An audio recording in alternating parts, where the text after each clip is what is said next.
Top quality और consistent performance के लिए सिर्फ सिल्वर पंप नाम याद रखना। KCA राज्य कर्नाटक राज्य क्रिकेट ಸಂಸ್ಥೆಯವರು ಒಂದು ಲೆಟರ್ ಕೊಟ್ಟಿದ್ದಾರೆ.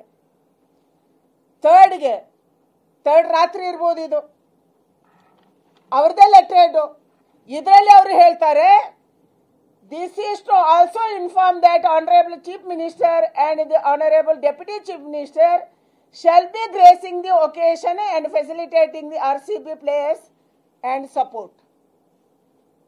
ಇದು KCA ಕೊಟ್ಟಿರುವಂತ ಲೆಟರ್, ಅಂದ್ರೆ ರಿಕ್ವೆಸ್ಟ್ ಲೆಟರ್ DPR ಸೆಕ್ರೆಟರಿಗೆ ಬರೆದಿದ್ದಾರೆ. ನೀವು ಹೇಳ್ತೀರಿ ನಮ್ಗೆ ಗೊತ್ತಿಲ್ಲ. ನಿಮ್ಮ DPR ಸೆಕ್ರೆಟರಿ ಏನ್ ಮಾಡ್ತಿದ್ರು, ನಿಮ್ಮ ಚೀಫ್ ಸೆಕ್ರೆಟರಿ ಏನ್ ಮಾಡ್ತಿದ್ರು? ಒಬ್ಬ ಜವಾಬ್ದಾರಿಯುತ ಚೀಫ್ ಸೆಕ್ರೆಟರಿ ಅಲ್ಲೇ ಓಡಾಡ್ತಿದ್ರಲ್ಲ ವೇದಿಕೆ ಮೇಲೆ. ಯಾಕೆ ಅನ್ನಿಸ್ಲಿಲ್ಲ? ಎದುರುಗಡೆ ಮರದಲ್ಲಿ ಜನ ನಿಂತಿದ್ದಾರೆ, ಅವರಿಗೆ ಏನಾದ್ರೂ ತೊಂದರೆ ಆಗ್ಬೋದು, ಅಲ್ಲಿಂದ ಬೀಳ್ಬೋದು ಅಂತ ಯಾಕೆ ಅನ್ನಿಸ್ಲಿಲ್ಲ ನಿಮ್ಗೆ? ಅಲ್ಲೇ ಅನಾಹುತ ಆಗ್ಬೇಕಾಗಿತ್ತು. ದೈವವಶಾತ್ ವಿಧಾನಸೌಧ ಮುಂದೆ ಆಗಿಲ್ಲ.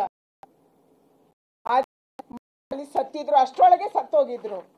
ಇದು ನೀವು ನಡ್ಕೊಂಡಂತ ರೀತಿ ಸನ್ಮಾನ್ಯ ಮುಖ್ಯಮಂತ್ರಿಗಳೇ. ನಾನು ಇನ್ನೊಂದು ಪ್ರಶ್ನೆ ಕೇಳ್ತೀನಿ. ನೀವು ಮೊದಲು ಯಾರ ಸಮಿತಿ ಮಾಡಿದ್ರಿ ಎನ್ಕ್ವೈರಿಗೆ?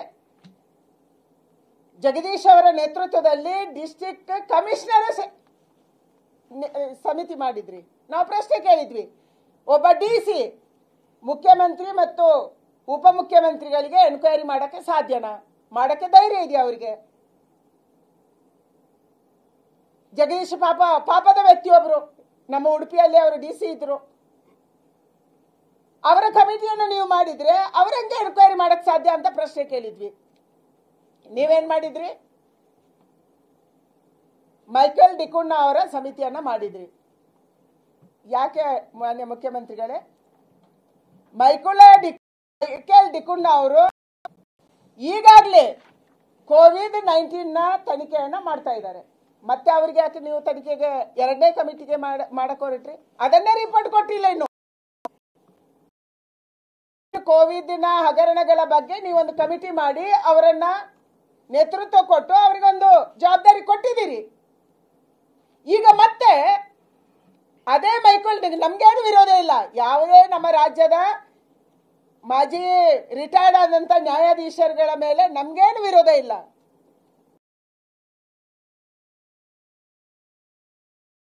ಅವರಿಗೆ ನಿಮ್ಮ ಉದ್ದೇಶ ಏನು? ಜಗದೀಶಿಗೆ ಕೊಟ್ಟಿರುವಂತದ್ದು ಕೂಡ ಇದನ್ನ ಮುಚ್ಚಿ ಹಾಕೋದಕ್ಕೆ, ಇವತ್ತು ಮೈಕಲ್ ಡಿಕುಣ್ಣ ಅವರಿಗೆ ಕೊಟ್ಟಿರೋದು ಕೂಡ ಇದನ್ನು ಮುಚ್ಚಿ ಹಾಕೋದಕ್ಕೆ. ನಾನು ಆಗ್ರಹ ಮಾಡ್ತಾ ಇರುವಂತದ್ದು, ಈಗಾಗಲೇ ನಾವು ಚೀಫ್ ಜಸ್ಟಿಸ್ಗೆ ನಾನು ಪತ್ರ ಬರೆದಿದ್ದೆ, ಸೋಮೋಟೋ ನೀವು ಕೇಸ್ ತಗೊಳ್ಳಿ ಅಂತ ಅಡ್ಮಿಟ್ ಆಗಿದೆ. ಆದ್ರೆ ರಾಜ್ಯ ಸರ್ಕಾರದ ಜವಾಬ್ದಾರಿ ಇತ್ತು ಕರ್ನಾಟಕ ಹೈಕೋರ್ಟಿನ ಸಿಟ್ಟಿಂಗ್ ಜಡ್ಜಿನ ನೇತೃತ್ವದಲ್ಲಿ ಕಮಿಟಿಯನ್ನು ಮಾಡೋದಕ್ಕೆ. ಹೇಳಿ, ಇವತ್ತು ನೀವು ಹೈಕೋರ್ಟ್ ಅಲ್ಲಿ ಕೇಸ್ ನಡೀತಾ ಇದೆ, ಸೋಮೋಟೋ ನಡೀತಾ ಇದೆ, ನೀವು ಹೇಳಿ, ನೀವು ಯಾವುದೇ ನಿರ್ಧಾರ ತಗೊಂಡ್ರು ಕೂಡ ನಾವು ಅದಕ್ಕೆ ಸಿದ್ಧ ಅಂತ ಹೇಳಿ. ಸಿಟ್ಟಿಂಗ್ ಜಡ್ಜ್ ತನಿಖೆ ಮಾಡಲಿ ಅನ್ನುವಂಥದ್ದನ್ನು ಸರ್ಕಾರ ಬರ್ಕೊಡ್ಲಿ. ಅಲ್ಲಿ ಹೋಗಿ ನಿಮ್ಮ ಅಡ್ವೊಕೇಟ್ ಜನರಲ್ ವಿರುದ್ಧವಾಗಿ ಮಾತಾಡ್ತಾರೆ. ಯಾಕೆ? ಭಯನ ನಿಮ್ಗೆ?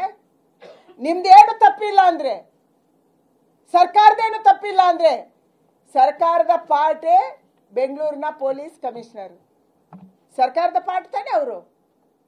ನಿಮ್ಗೆ ಕಪ್ಪು ಚುಕ್ಕಿ ಅಂತ ಯಾಕೆ ಅನ್ನಿಸ್ಲಿಲ್ಲ? ಅವರನ್ನು ಒಬ್ಬ ಕಮಿಷನರ್ ಅನ್ನು ಸಸ್ಪೆಂಡ್ ಮಾಡೋದು ಕಪ್ಪು ಚುಕ್ಕಿ ಅಂತ ಯಾಕೆ ಅನ್ನಿಸ್ಲಿಲ್ಲ? ಇವತ್ತು ಸಿದ್ದರಾಮಯ್ಯನವರು ಮತ್ತು DK ಶಿವಕುಮಾರ್ ಅವರು ನೇರವಾಗಿ ಇದಕ್ಕೆ ಹೊಣೆ ಇದ್ದಾರೆ. ನೀವು ರಾಜೀನಾಮೆಯನ್ನು ಕೊಡಬೇಕು. ನೀವು ಅಧಿಕಾರಿಗಳ ಮೂತಿಗೆ ಒರೆಸುವುದಲ್ಲ. ಎನ್ಕ್ವೈರಿ ಆಗ್ಲಿ, ಸಿಟ್ಟಿಂಗ್ ಜಡ್ಜ್ ಎನ್ಕ್ವೈರಿ ಮಾಡಲಿ, ಯಾರ್ದು ತಪ್ಪು ಅಂತ ಆಚೆ ಬರಲಿ. ಇವತ್ತು RCB ಅವರನ್ನ ಅರೆಸ್ಟ್ ಮಾಡಿದ್ದಾರೆ. ಅವರು ಯಾರೋ ಮ್ಯಾನೇಜ್ಮೆಂಟ್ ಟೀಮ್ ಅನ್ನ ಅರೆಸ್ಟ್ ಮಾಡಿದ್ದಾರೆ. ಯಾಕೆ ನಿಮ್ಮನ್ನೇ ಅರೆಸ್ಟ್ ಮಾಡಬಾರ್ದು? ಅಲ್ಲು ಅರ್ಜುನ್ ಕಾರ್ಯಕ್ರಮದಲ್ಲಿ ಒಬ್ರು ಸತ್ತಾಗ ಅಲ್ಲು ಅರ್ಜುನನ್ನ ಹೇಳ್ಕೊಂಡು ಬಂದ್ರು, ಮನೆಯಿಂದ ಹೇಳ್ಕೊಂಡು ಬಂದು ಅರೆಸ್ಟ್ ಮಾಡಿದ್ರು. ನಿಮ್ದೇ ಕಾಂಗ್ರೆಸ್ ಸರ್ಕಾರ, ಅವರು ಆ ಶಕ್ತಿ ತೋರಿಸಿದ್ರಲ್ಲ, ಇಲ್ಲಿ ಯಾಕೆ ಸಾಧ್ಯ ಇಲ್ಲ?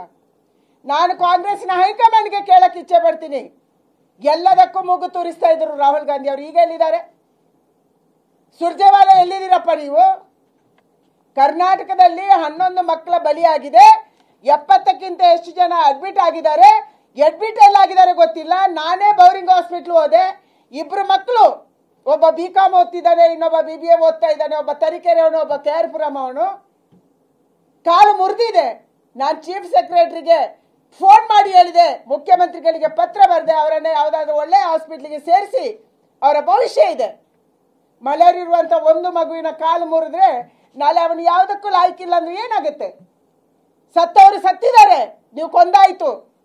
ಆದ್ರೆ ಬದುಕಿರುವವರಿಗಾದ್ರೂ ಒಳ್ಳೆ ಟ್ರೀಟ್ಮೆಂಟ್ ಕೊಡಿ.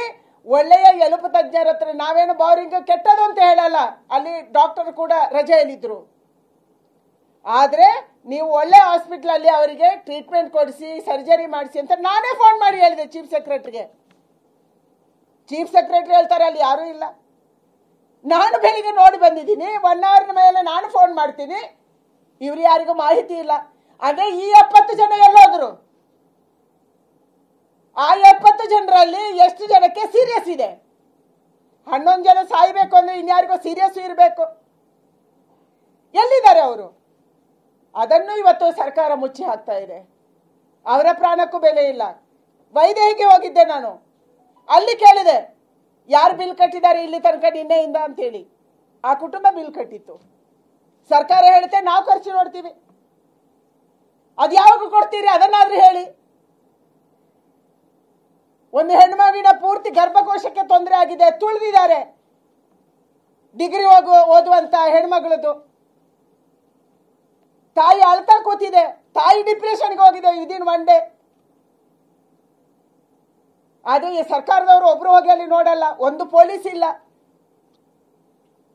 ಅಲ್ಲಿ ಹೋದ್ರೆ ಪೇಷಂಟ್ ಎಲ್ಲಿದ್ದಾರೆ ಅಂತ ಅವನಿಗೆ ಗೊತ್ತಿಲ್ಲ. ಇದು ಸರ್ಕಾರದ ವ್ಯವಸ್ಥೆ. ನಾನು ಹರೀಶ್ ಹೋಗಿದ್ವಿ, ಯಾರಾದ್ರೂ ಒಬ್ರು ಇದ್ರ ಅಲ್ಲಿ? ನಾವೇ ಬೆಂಚ್ ಹೋಗಿ ಎಲ್ಲಿದ್ದಾರಪ್ಪ ಪೇಷಂಟ್ ಅಂತ ಕೇಳುವ ಪರಿಸ್ಥಿತಿ ಬಂತು.